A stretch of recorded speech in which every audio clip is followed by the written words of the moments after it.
예배로 하나님 앞에 나오신 여러분들 사랑하며 환영합니다. 이 시간 마음을 모아 예배하겠습니다. 다 함께 일어나셔서 찬양하겠습니다.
만국의 족속들아, 영광과 권능을 여호와께 돌릴지어다. 여호와께 돌릴지어다. 여호와 이름에 합당한 영광을 그에게 돌릴지어다. 예물을 들고 그의 궁전에 들어갈지어다. 아름답고 거룩한 곳으로 여호와께 예배할지어다. 아멘. 자비하신 하나님, 지난 이래 동안 크신 사랑으로 인도하여 주신 은총에 감사를 드립니다. 저에게 복을 주시려고 거룩하게 구별하신 주의를 기억하고 정결한 몸과 마음을 준비하여 예배의 자리로 나왔습니다. 형식적으로 드리는 예배가 아니라 중심을 드리는 예배가 되길 원합니다. 육과 거짓으로 드리는 예배가 아니라 영과 진리로 드리는 예배가 되길 원합니다.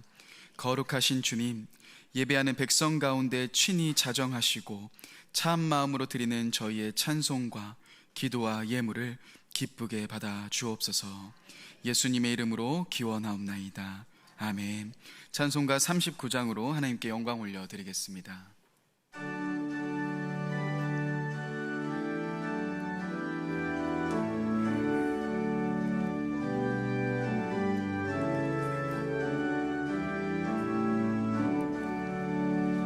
주 은혜를 받으려 모인 성도들, 그 크신 뜻 깨닫게 하옵소서.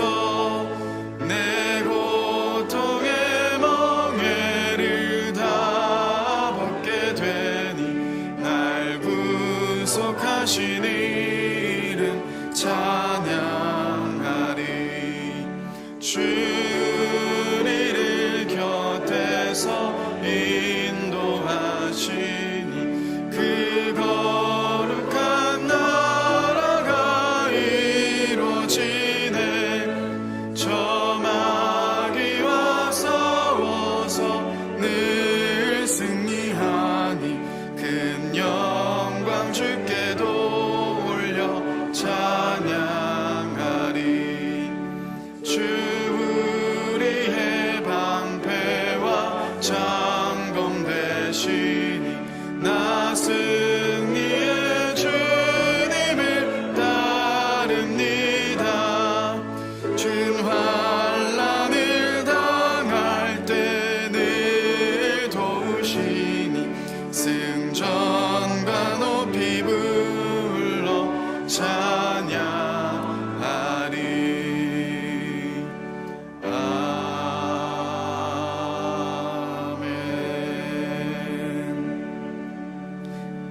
자리에 앉으시겠습니다.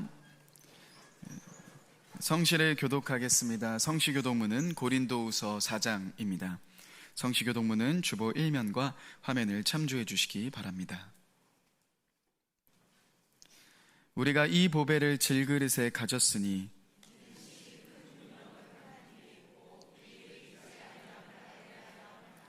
우리가 사방으로 우겨쌈을 당하여도 쌓이지 아니하며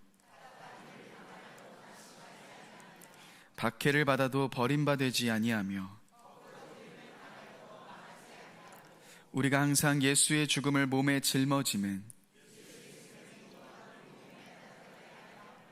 우리 살아있는 자가 항상 예수를 위하여 죽음에 넘겨짐은 예수의 생명이 또한 우리 죽을 육체에 나타나게 하려 함이라. 아멘. 다 같이 기도하시겠습니다.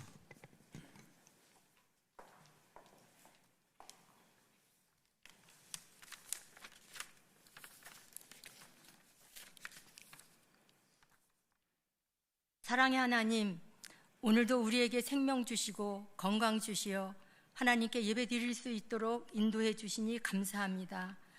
우리 모두 맑은 정신으로 영과 진리로 예배 드리는 시간 되게 하여 주시옵소서. 죄인된 저희를 사랑하사 단 한 번의 제사로 우리의 모든 죄를 사하시고 구원해 주신 은혜에 감사드립니다. 일주일 동안 세상에 살면서 마음으로 행동으로 지은 모든 죄를 회개하오니 용서하여 주시옵소서. 세계 각처에서 들려오는 천재지변과 이상기온, 난리의 소문들을 접하면서 주님께서 말씀하신 마지막 때에 믿는 자를 보겠느냐 하는 말씀을 되뇌어 봅니다. 저희들에게 이 시대를 분별할 수 있는 영적 지혜를 주시고 기름을 준비하는 슬기로운 처녀들이 되게 하여 주시옵소서. 6.25 전란 등 수많은 환난과 어려움 속에서도 지금처럼 풍요로운 대한민국으로 성장시켜 주심을 감사드립니다. 대통령을 비롯하여 여야 모든 위정자들이 개인의 사리사욕을 버리고 하나님을 두려워하며 겸손한 마음으로 국정을 잘 이끌고 나갈 수 있도록 도와주시옵소서. 열방에 흩어져 복음을 전하는 선교사님들의 삶을 축복해 주시고 그들이 밟는 모든 땅이 하나님의 말씀으로 충만케 하여 주시옵소서. 생명 구원의 사명을 감당하기 위해 세우신 일산 충신교회는 한 생명의 소중함을 기이 여기며 죽어가는 영혼을 살리는 교회, 낙심된 영혼을 일으켜 세우는 교회 되게 하여 주시옵소서. 각 부서에서 사역하고 있는 목사님들과 전도사님들 영육을 강건케 하시고 분주함 속에서도 주님의 음성에 민감케 하시고 맡겨진 사역 잘 감당케 하여 주시옵소서. 원치 않는 질병으로 병상에 있는 성도들이 많이 있습니다. 주님의 긍휼하심을 구합니다. 주님의 피 묻은 손으로 만지시사 회복시키시는 은혜가 있게 하여 주시옵소서. 중환자실에 누워있는 아내를 바라보며 마음이 무너져 견디기 힘든 고통의 시간을 보내고 있는 성도님이 있습니다. 사람의 어떠한 말로도 위로할 수 없사오니 주님께서 이 아픔의 시간을 잘 견딜 수 있도록 힘주시고 위로해 주시옵소서. 말씀을 전해 주실 목사님 영육을 강건케 하시고 성령 충만케 하시며 오늘 주시는 말씀으로 우리의 영혼이 새로워지는 시간 되게 하여 주시옵소서. 임마누엘 찬양대의 찬양을 받아주시고 대원들 모두 일상의 삶이 찬양이 되게 하여 주시옵소서. 살아계시고 다시 오실 예수 그리스도 이름으로 기도합니다. 아멘.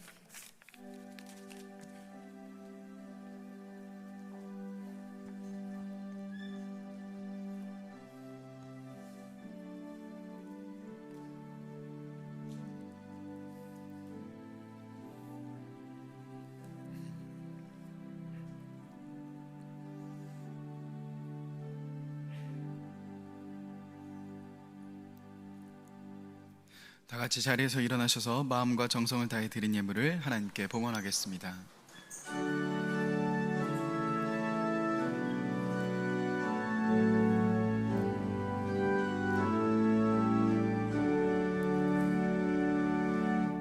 내게 있는 양유오가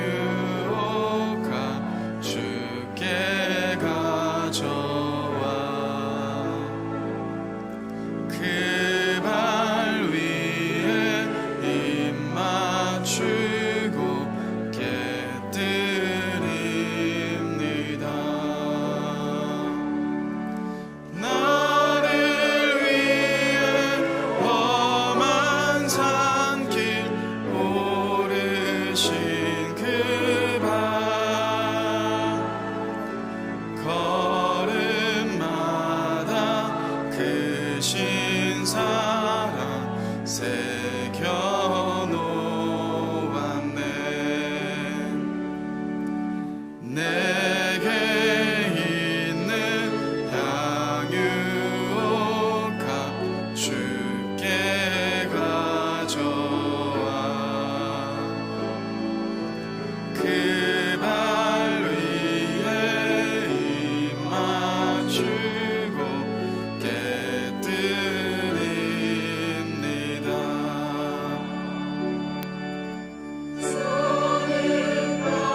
주의 크신 사랑으로 날 받아주소서.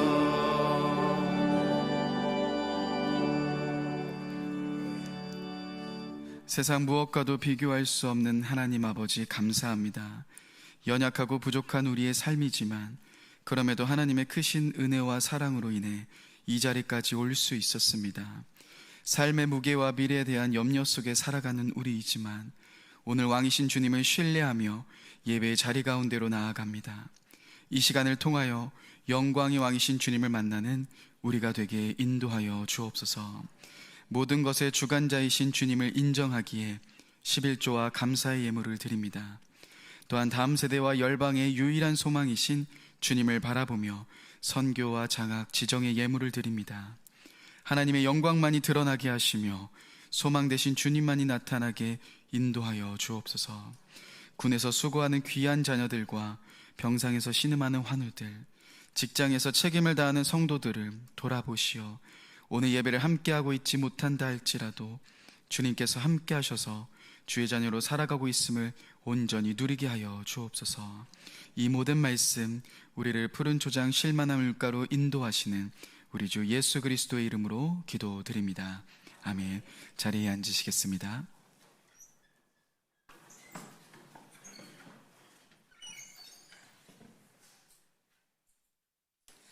나눔의 시간입니다. 옆에 있는 분들과 능력의 하나님과 동행합시다 라고 축복하며 인사하겠습니다. 교회 소식에 대해 나누겠습니다. 주보 4면을 참조해 주시고 PPT 화면을 참고해 주시기 바랍니다. 더웨이 정기 기도 모임이 이번 주 화요일 오전 10시에 생명관에서 진행됩니다. 기존 시간에서 30분 일찍 시작하는 것으로 일정이 변경되었으니 참고해 주시기 바랍니다. 이번 주 푸른학교의 일산중심교회 70세 이상 남녀 어르신 모두를 초대합니다. 자세한 내용은 주보를 참고해 주시기 바랍니다. 은혜로운 예배가 진행되도록 앞좌석과 안쪽 좌석을 우선적으로 착석해 주시기 바랍니다. 함께 예배하는 성도들을 위해 예배 안내부의 안내를 따라 잘 협조하여 주시기 바랍니다. 새가족 등록 신청을 받습니다. 교회 등록하셔서 행복한 신앙생활 하시기 바랍니다. 등록은 예배 후 2층 나눔의 방에서 해주시기 바랍니다. 오늘 하나님께서 우리에게 주신 말씀은 열왕기상 7장 13절부터 26절까지의 말씀입니다. 열왕기상 7장 13절부터 26절까지의 말씀, 구약 521면에 있습니다. 하나님의 말씀을 봉독하겠습니다.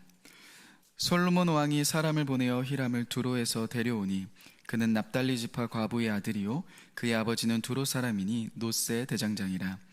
이 히람은 모든 노체 일에 지혜와 총명과 재능을 구비한 자이더니 솔로몬 왕에게 와서 그 모든 공사를 하니라. 그가 놋기둥 둘을 만들었으니 그 높이는 각각 18규빗이라 각각 12규빗이 되는 줄을 두를만 하며 또 놋을 녹여 부어서 기둥 머리를 만들어 기둥 꼭대기에 두었으니 한쪽 머리의 높이도 5규빗이요 다른 쪽 머리의 높이도 5규빗이며 기둥 꼭대기에 있는 머리를 위하여 바둑판 모양으로 얽은 그물과 사슬 모양으로 따은 것을 만들었으니 이 머리에 7이요 저 머리에 7이라. 기둥을 이렇게 만들었고 또 2줄 석류를 한 그물 위에 둘러 만들어서 기둥 꼭대기에 있는 머리에 두르게 하였고 다른 기둥 머리에도 그렇게 하였으며 주랑 기둥 꼭대기에 있는 머리에 4규빗은 백합화 모양으로 만들었으며 이 두 기둥 머리에 있는 그물겹 곧 그 머리에 공같이 둥근 곳으로 돌아가며 각기 석류 200개가 줄을 지었더라.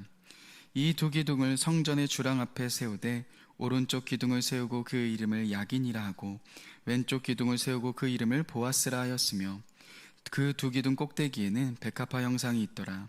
두 기둥의 공사가 끝나니라.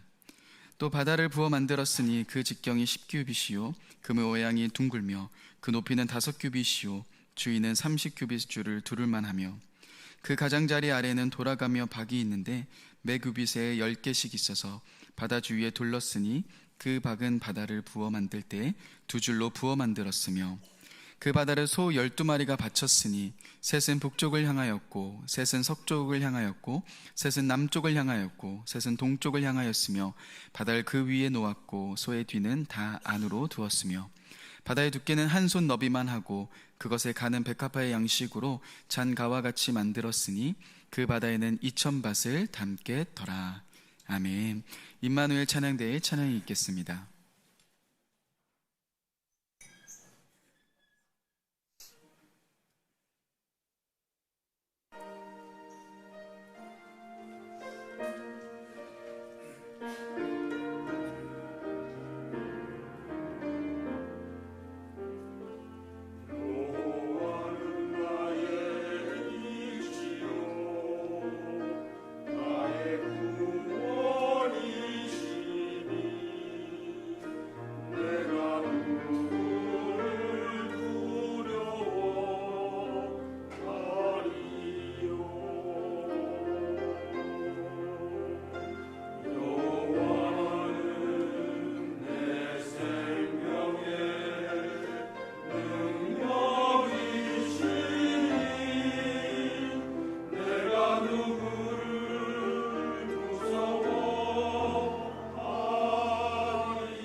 위임 목사님께서 야긴과 보아스의 하나님이라는 제목으로 말씀을 선포하실 때 많은 은혜 받으시기 바랍니다.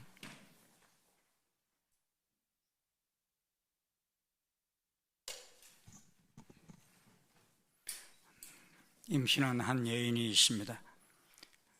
그는 임신 4개월에 초음파 검진을 합니다.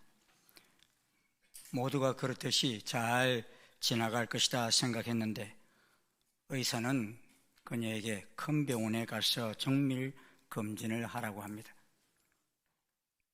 그리고 정밀 검진 결과 아이 후두부 쪽에 뼈가 형성되지 않아서 구멍이 났고 그 부분으로 뇌가 흘러나와 아이가 살 확률이 1%도 안 된다고 하는 이야기를 듣습니다.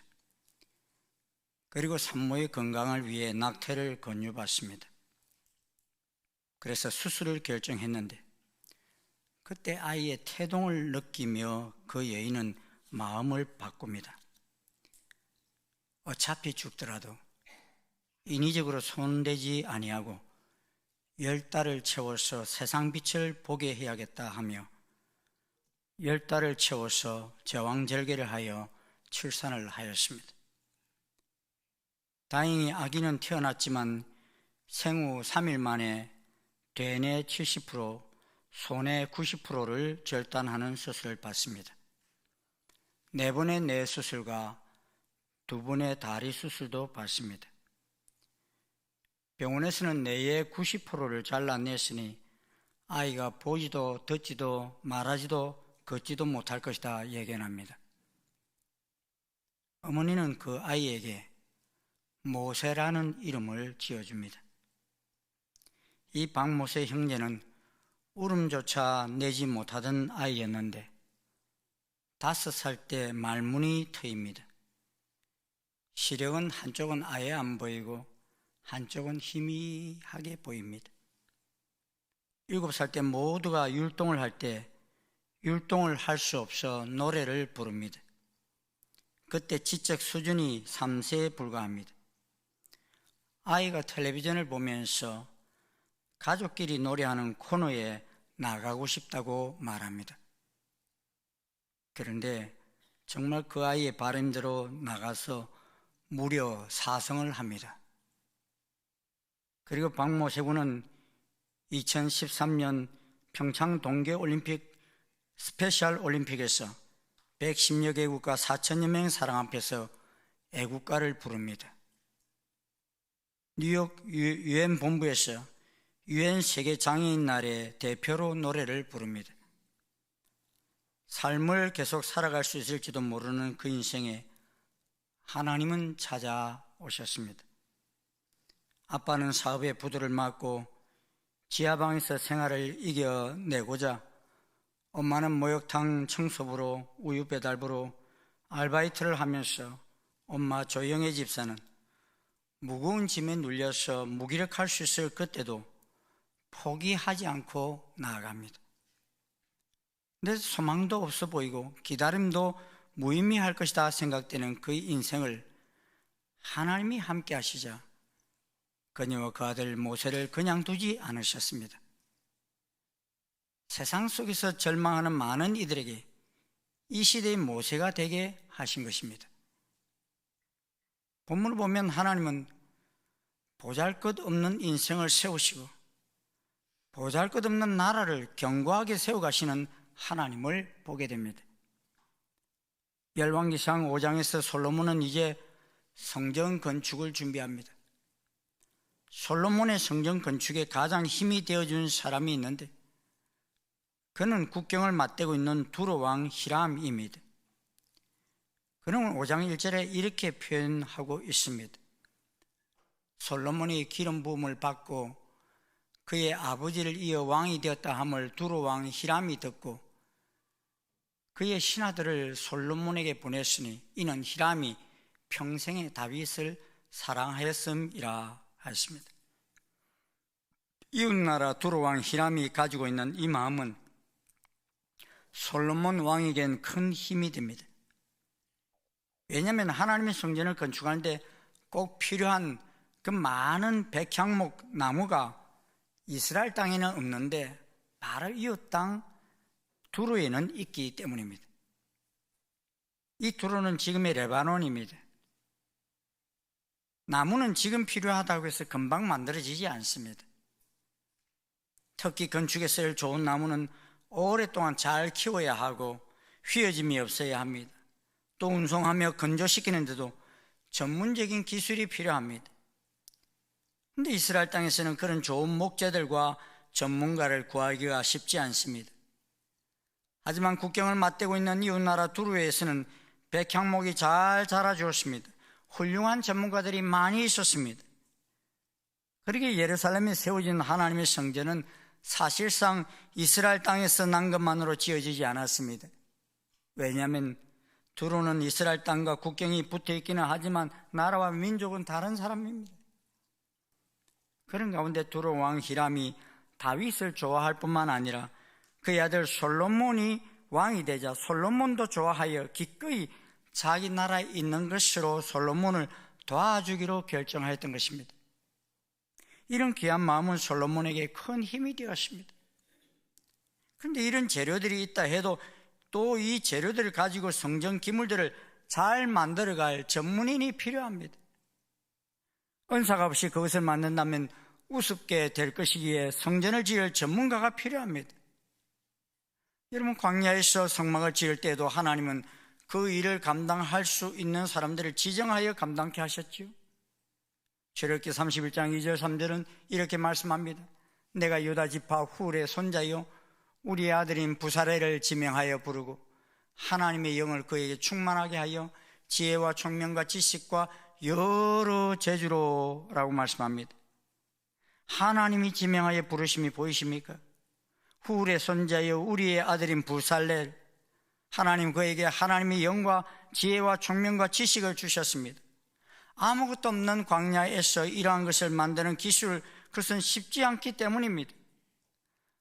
더더구나 이제 통일왕국이 된 이스라엘은 정착된 땅에서의 큰 건물을 지어본 경험이 많지 않습니다. 그때 두로 왕이 솔로몬에게 이렇게 제안합니다. 역대하 2장 13절 말씀합니다. 내가 이제 재주 있고 총명한 사람을 보내오니 전에 내 아버지 후람에게 속하였던 자라 하였습니다. 하나님의 성전을 짓는데 이전에는 하나님이 직접 지명하여 부르셨는데 이번에는 이웃나라 왕이 솔로몬에게 추천해 줍니다. 그런데 그 두로 왕 히람이 추천해 주는 사람의 사연이 오늘 본문 7장 14절에 기록되어 있습니다. 우리 한번 같이 읽어보시겠습니다. 시작. 그는 납달리 지파 과부의 아들이요 그의 아버지는 두로 사람이니 놋의 대장장이라. 이 히람은 모든 놋 일의 지혜와 총명과 재능을 구비한 자이더니 솔로몬 왕이 와서 그 모든 공사를 하니라. 여기 두로 왕 히람과 이름이 똑같은 또 한 사람의 히람이 등장합니다. 이 사람은 두로 왕 히람이 아닌 놋의 대장장인 히람입니다. 게다가 약간의 혼동이 생깁니다. 왜냐하면 역대하 2장에서 이 여인을 단의 여자들 중 한 사람이라 소개하고 있고 여기서는 납달리 지파라고 이야기하고 있기 때문입니다. 이에 대해 여러 가지 해석이 있지만 어떤 학자는 히람의 어머니가 단 지파에 속해 있다가 납달리 지파로 시집 갔다가 남편이 죽고 두로 사람과 재혼한 것으로 이해하기도 합니다. 또 다른 학자는 단 자손으로 납달리 지파가 소속된 도시에 살았기 때문이라 이렇게 이야기하기도 합니다. 중요한 것은 과부의 아들인 히람은 히브리인 어머니와 두로 사람 사이에서 자라난 사람이라는 것입니다. 우리가 아는 것처럼 이스라엘은 같은 지파와의 결혼을 소중하게 여깁니다. 그런데 이 과부는 이방인인 두로 사람에게서 가서 그와 함께하여 자녀를 키웁니다. 사별을 경험하고 재혼을 경험한 이 여인, 게다가 이방 남자와 결혼한 이 여인에게는 어떠한 소망이 있겠습니까? 어쩌면 비록 이스라엘이 어머니 역할을 중요하게 여긴다고 하나 그에게는 분명한 차별이 있을 수 있습니다. 게다가 아들 히람이 하던 일이 무엇입니까? 역대 2장에 보면 금은동과 놋을 다루고 아로새긴 일과 기묘한 양식을 만드는 것에 능한 자라고 말합니다. 그는 두로 사람 아버지 밑에서 그런 일을 배웠을 것입니다. 이런 일들이 주로 어디에 사용됩니까? 여러 가지 건물을 만들거나 때로는 우상을 섬기는 일에도 사용했을 수 있습니다. 그러한 자가 지금 어디에 있습니까? 하나님은 하나님의 성전을 위해 두로 땅에 있는 이스라엘의 피가 흐르는 한 과부의 아들을 발굴해냅니다. 이방인 아버지를 둔 자로 어찌 보면 하나님의 성전을 만드는 일에 참여할 수 있는 자격이 없는 자처럼 보입니다. 그럼에도 하나님은 그에게 지혜와 총명과 재능을 주심으로 히람을 드러나게 하시어 하나님의 성전을 짓는 데 쓰임받게 하십니다. 그리고 그 히람에게 그 모든 공사를 책임지게 하십니다. 그를 향한 신뢰를 보여줍니다. 혹자는 그가 단지파이기에 부사렐과 함께 하나님의 지명을 받았던 단지파 아이사막의 아들 오홀리압의 후손이라고도 합니다. 그렇다면 두루 땅에서 이방인의 아들로 살아가는 그를 하나님이 세우고 경고케 할 때 그 안에 숨어있던 하나님의 은혜가 드러납니다. 그에게 지혜와 총명과 지식을 주신 분이 누구인지를 보게 합니다. 그리고 그의 가문 대대로 그가 알지 못하게 흘렀던 하나님의 기름 부음을 확인하게 됩니다. 그런 그가 만든 것이 무엇입니까? 오늘 본문 21절은 이렇게 이야기합니다. 우리 한번 같이 읽겠습니다. 시작. 이 두 기둥을 성전의 주랑 앞에 세우되 오른쪽 기둥을 세우고 그 이름을 야긴이라 하고 왼쪽의 기둥을 세우고 그 이름을 보아스라 하였으며, 하나님의 성전 입구에 두 기둥이 세워집니다. 다른 기둥들은 백향목으로 주로 만들어졌습니다만 이 두 기둥은 노슬 녹여 히람에 의해서 만들어집니다. 그리고 성전을 떠나드는 모든 사람이 이 두 기둥 야긴과 보아스를 보게 됩니다. 그리고 기억합니다. 야긴은 하나님이 세우신다는 뜻을 가지고 있고 보아스는 하나님 안에 능력이 있다는 뜻입니다. 그러기에 하나님의 성전을 드나들 때마다 이 녹기둥을 보는 이들은 보잘것없어 보여도 하나님께서는 이들을 택하여 세우시는 능력의 하나님이심을 깨닫게 합니다.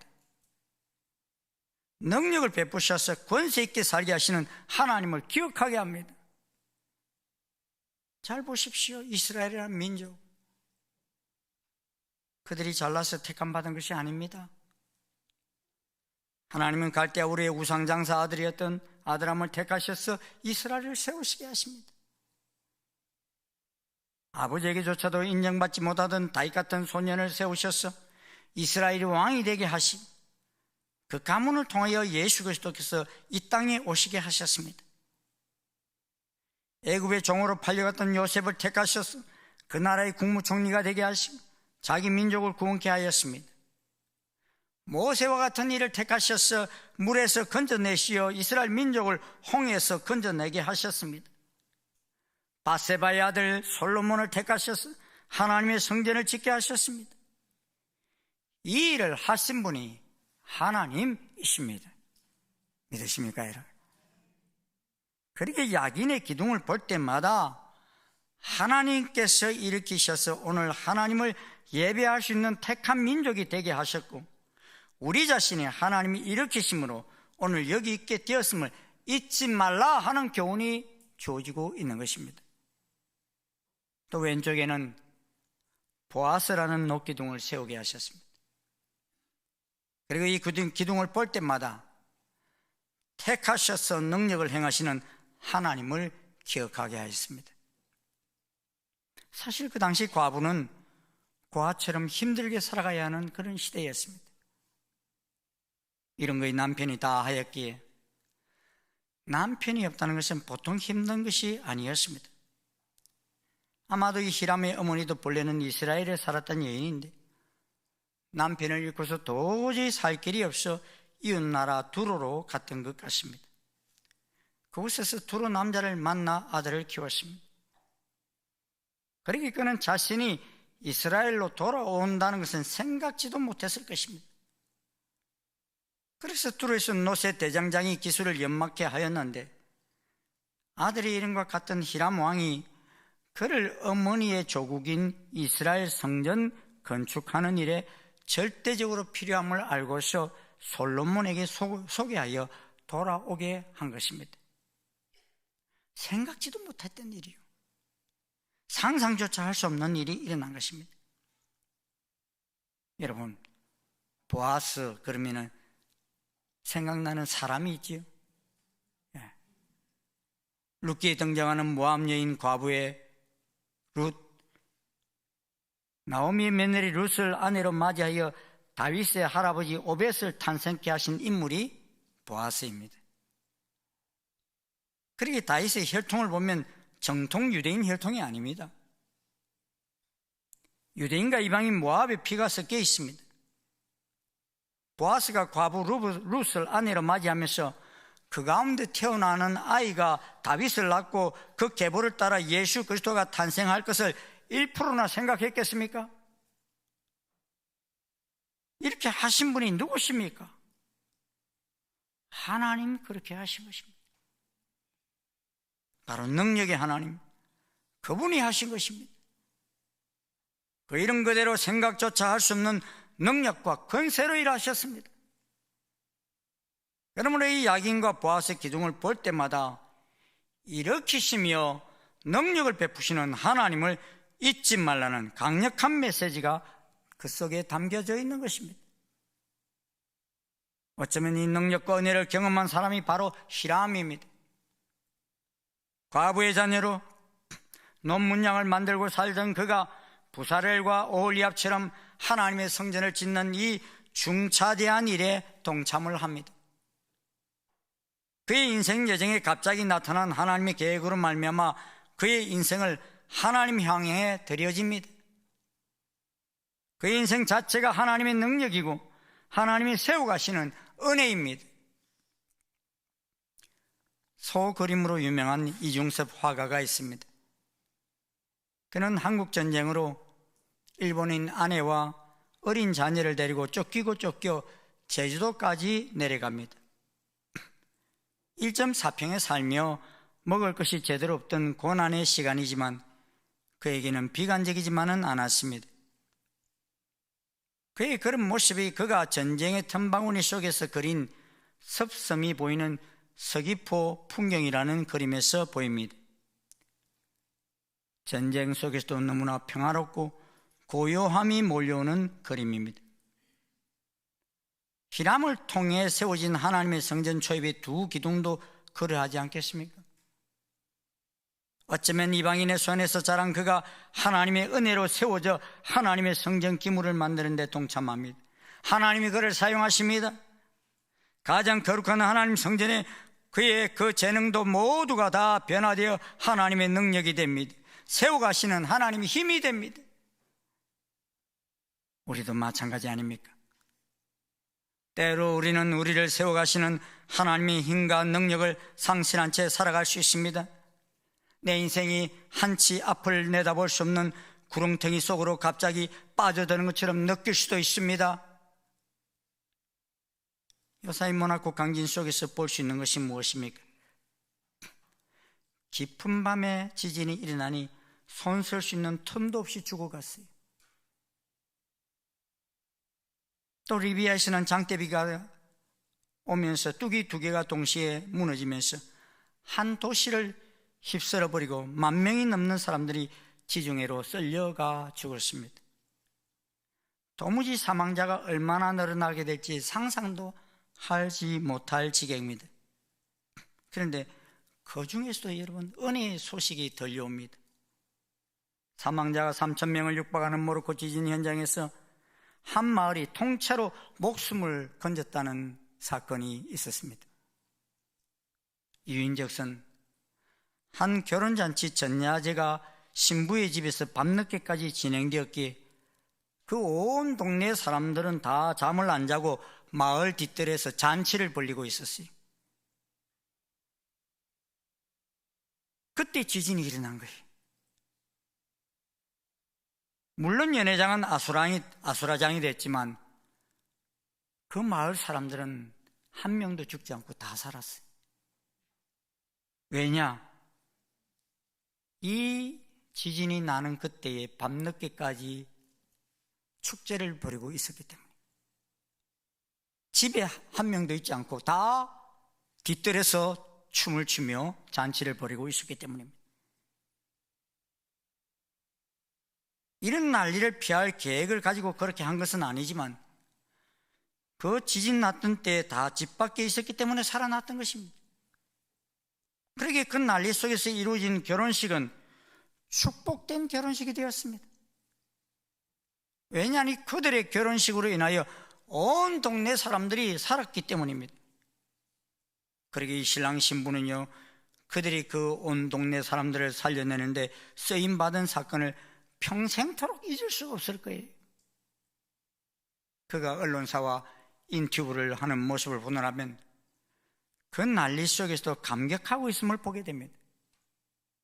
왜냐하면 수많은 생명을 살리는데 그들의 결혼 예식이 쓰임을 받았기 때문인 것입니다. 본문의 히람의 삶도 자신이 어찌할 수 없고 바꿔갈 수도 없는 불가항력적인 상황 속에 있었습니다. 어머니는 과부였었고 아버지가 두로 사람이라는 것은 자기가 바꿀 수 있는 상황이 아닙니다.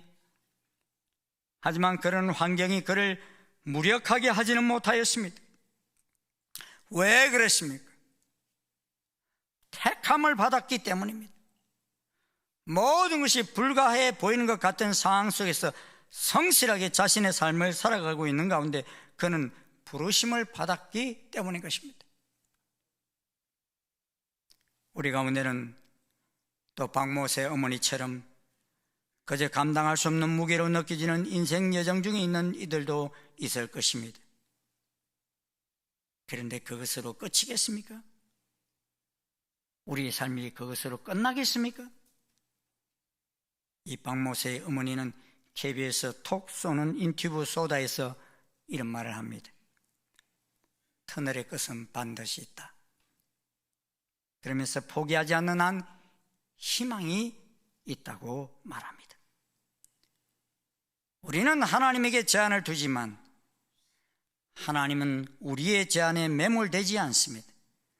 우리의 한계와 벽을 하나님은 넘어섭니다. 하나님이 세워가시는 그 힘과 능력은 사람의 생각을 뛰어넘습니다. 이제 이 히람이 세워가는 두 기둥은 어디에 써 있습니까? 바로 예루살렘입니다. 이곳은 여보서 사람들이 점령하던 곳입니다. 그 많은 가나안 땅들이 모두가 점령이 어려웠지만 특별히 예루살렘은 더더욱 그러했습니다. 그러기에 예루살렘의 여보서 사람들은 다윗을 보며 코웃음을 쳤습니다. 소경과 쩔뚝발이라도 너를 물리칠 수 있다라고 말했습니다. 하지만 다윗은 여보서 사람들이 생각지도 못한 기온섬을 통하는 비밀 통로를 통해 예루살렘을 점령합니다. 교만하고 자만하던 그들은 홍수에 썰려가듯 사라지고 솔로몬은 예루살렘 북쪽에 히람과 같은 이들을 택하여 하나님 성전을 지었습니다. 이것이 가능했겠습니까? 그리고 이 시작은 무엇입니까? 아무것도 없는 아브라함 그 홀로 하나님의 음성을 따라 길을 나서는 그 한 사람으로부터 시작된 하나님의 약속이 성취되는 일이었습니다. 누군가가 가나안의 길을 떠나는 아브라함에게 하나님이 세우시고 강건케 하시는 힘을 믿으십니까? 라고 묻는다면 아브라함은 어떤 대답을 할까요? 아브라함이 길을 나서기 전에 하나님이 환상으로 이 성전을 보여주셨다면 아브라함의 마음은 어떠했을까요? 비록 아브라함은 보지 못하고 죽었습니다. 하지만 하나님의 그 약속과 언약은 결단코 무너지지 않았습니다. 시간을 넘어 하나님은 이스라엘이라는 한 민족을 붙들고 강건케 하셨습니다. 그 두 기둥을 보며 이스라엘은 생각하지 않겠습니까? 노예였던 우리를 여기까지 능력을 베푸셔서 함께 하신 하나님, 또한 하나님의 그 역사는 그것으로 끝나지 않습니다. 오늘 본문에서는 놋바다의 모습이 나옵니다. 23절 말씀입니다. 같이 한번 읽어보십시다. 시작. 또 바다를 부어 만들었으니 그 직경이 10규빗이요 그 모양이 둥글며 그 높이는 5규빗이요 주위는 30규빗 줄을 두를 만하며. 이 바다는 많은 물이 담긴 그릇입니다. 직경이 4.3m, 높이가 2.2m이며 약 40톤의 물을 담을 수 있습니다. 이 바다의 목적이 무엇입니까? 바로 제사장들을 거룩하게 하기 위한 씻을 용도입니다. 받침대 밑에 12마리 소는 이스라엘의 12지파를 의미합니다. 그리고 이 히람이 만든 성전의 기구와 높받침술에 물두멍이 등장합니다. 이러한 성전의 기구들이 향하는 것이 무엇입니까? 그 모든 기구들이 드러내는 것, 그것은 바로 이곳 성전에서 죄를 씻어주시고 하나님 앞으로 나아갈 수 있도록 부름받는 초대입니다. 그리고 이 초대는 우리 모두를 세워가시는 하나님의 은혜로 예수 그리스도의 보혈을 만나게 됩니다. 죄와 사망 안에서 우리는 설 수 없습니다. 그러하기에 예수님은 자신을 죽기까지 내주시면서까지 우리를 세우시고 강건케 하십니다. 사망 안에 더 이상 갇혀 있지 않게 하시며 좌절과 절망 가운데 더 이상 머물러 있지 않게 하십니다. 사랑하는 일산 충신 성도 여러분, 히람을 보며 또 박모세군의 노래를 들으며 모로코 지진의 신랑 신부를 보면서 여러분은 무엇을 생각하십니까? 우리 인생 가운데 벗길래야 벗길 수 없는 흔적을 부끄럽게 생각하십니까? 하나님이 세우시면 그 짐 벗지 않고서도 히람처럼 쓰임받을 수 있습니다. 이스라엘처럼 세움을 받을 수 있습니다. 박모세처럼 쓰임받게 될 수 있습니다. 그래서 하나님의 성전에 들어올 때마다 두 기둥 야긴과 보아스를 보도록 하신 것입니다. 우리가 다 하나님의 택하심 때문에 하나님 보좌 앞에 나아갈 수 있는 자가 된 것입니다. 오늘 이 보좌에 나올 때마다 이 놀라운 사실을 잊지 마십시오. 세상에 우리가 하나님 자녀 되어 이 우주 만물을 만드신 하나님을 아버지라 부를 수 있는 것보다 더 큰 은혜와 택하심이 있습니까? 그보다 더 큰 능력의 역사가 있습니까? 2023년 굿뉴스에 하면 관련 기관들은 1년에 대략 2600명의 기독교인이 자살을 한다고 추정합니다. 하루에 7명 정도가 크리스찬들이 목숨을 끊는다는 거예요. 저는 이 기사를 보면서 너무 힘들었어요. 안타까운 일. 또 한편으로 그만큼 우리의 짐이 무겁다는 것입니다. 말을 못하고 있을 뿐입니다. 이스라엘 백성들, 하나님께서 솔로몬을 통하여 세우게 하신 야긴과 보아스 기둥을 날이 갈수록 형식적으로 쳐다보며 성전들을 밟습니다. 그 성전들 밟는 것마저도 나중에는 희미해집니다. 그러다가 그들의 성전 기둥은 다 무너지고 온 백성들이 바벨론 포로로 잡혀갑니다. 사랑하는 충신 성도 여러분, 하나님이 히람을 통하여 세우게 하신 야긴과 보아스 기둥을 바라보십시오. 그 기둥은 그냥 기둥이 아닙니다. 녹기둥으로 세우셨습니다. 그 기둥을 통해 말씀하시는 하나님의 음성을 들으십시오. 노예였던 이스라엘을 인도하여 세우시고 물에서 건진받은 모세 한 사람을 통해 애굽에서 인도해내신 하나님의 음성을 들으십시오. 그리고 우리를 죄와 사망에서 구원해내신 예수 그리스도의 능력을 믿으십시오. 그리고 그 능력의 하나님이 우리 옆에서 우리를 히람처럼 견고하게 하십니다. 택하십니다. 생각지 못한 새 역사를 이루게 하십니다. 두려워하지 마십시오. 염려하지 마십시오. 삶의 무게에 눌려 포기하지 마십시오. 날마다 하나님의 두 기둥을 바라보며 하나님의 음성을 우리 가슴에 새기고 나아갈 때 우리 인생은 결코 헛되지 않습니다. 왜 노스로 그 기둥을 세우게 하셨습니까? 하나님의 언약과 역사는 변하지 않기 때문입니다. 하나님의 역사는 솔로몬 시대만 일어나는 것이 아닙니다.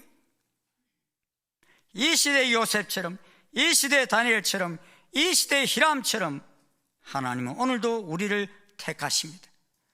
능력을 베푸십니다. 그러기에 내 인생은 출발 자체가 흙수저다, 비관하지 마십시오.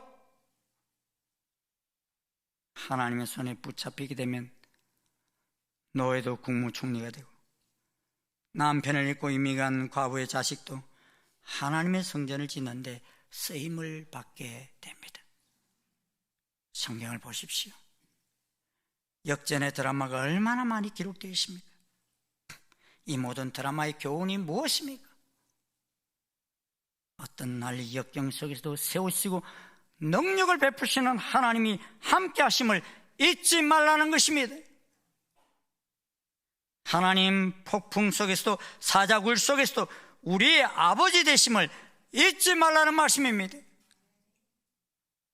이 환난과 난리 속에서도 야긴과 보아스 두 기둥을 바라보게 하시는 하나님을 바라보며 찬송하며 나아가는 귀한 발걸음이 되시길 주의 이름으로 축원합니다. 기도하시겠습니다. 감사합니다. 주님, 흑암 속에 있던 저희들, 온 세상 사람 그 누구도 알아주지 않던 마치 버려져 있던 저희들, 전쟁과 난리와 혁명과 소문 속에서 어찌할 바를 모르며 살아가던 저희들인데, 주님은 우리를 긍휼히 여겨 주시어서 독생자 예수 그리스도를 보내어 주시고 하나님을 아버지라 부를 수 있는 이 영광된 자리에 서게 하신 아버지 하나님, 감사와 찬송과 영광을 올려드립니다. 주님, 저희들 타성에 젖어버리는 인생 되지 않게 도와주옵소서. 이 주의 보좌에 나올 때마다 야긴과 보아스의 기둥을 보면서 우리를 새롭게 하시며 우리를 여기까지 이끄신 하나님을 찬양하는 저희들 되어지기에 부족함이 없도록 도와주시옵소서. 아버지의 보좌에 가는 그날까지 저희들 아버지 하나님, 늘 야긴과 보아스의 이 기둥을 바라보며 어떤 환난 속에서도 우리와 함께 하시며 세우시는 그 하나님을 잊지 않게 도와주시옵소서. 세상은 온통 난리와 소문 속에 있습니다. 하지만 주님, 그 속에서도 저희들 야긴과 보아스의 하나님을 잊지 않게 도와주시옵고, 아버지 하나님, 어리석게 하나님 주신 생명을 아버지 스스로 끊어버리는 이런 불쌍한 인생 되지 않게 도와주시옵시고, 끝까지 주님 주신 그 아버지 생명을 귀히 여기며 주님이 일으키실 것을 바라보며 달려가는 저희들 되게 도와주시옵소서. 예수님 이름으로 기도드리옵나이다. 아멘. 다 자리에서 일어나셔서 342장 찬송 부르시겠습니다.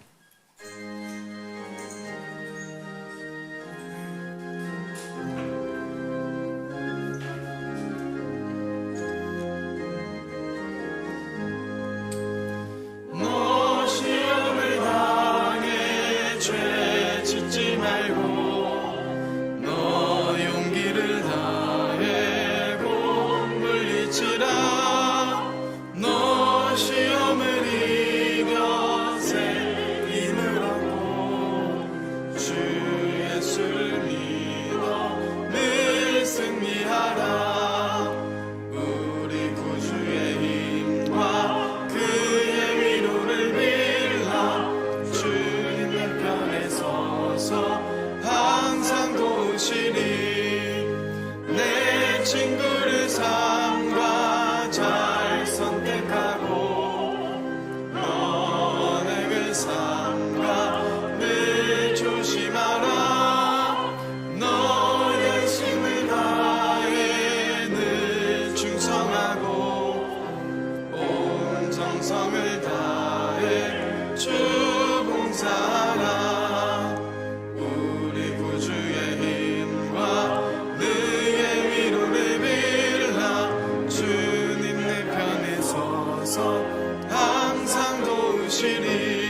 구세주 예수 힘 주시리니 주 예수를 믿어 늘 승리하라.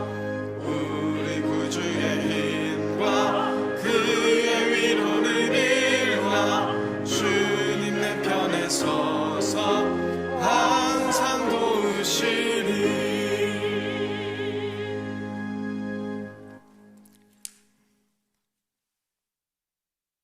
사망의 권세 가운데 있는 우리를 구원해 주시기 위해 십자가를 지기까지 복종하시며 이 땅에 오신 우리 주 예수 그리스도의 한량없으신 은혜와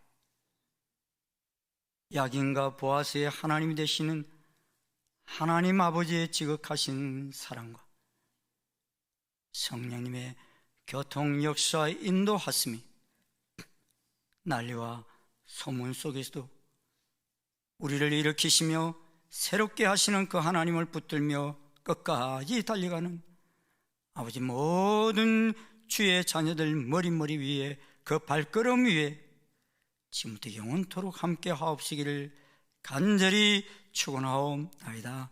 아멘.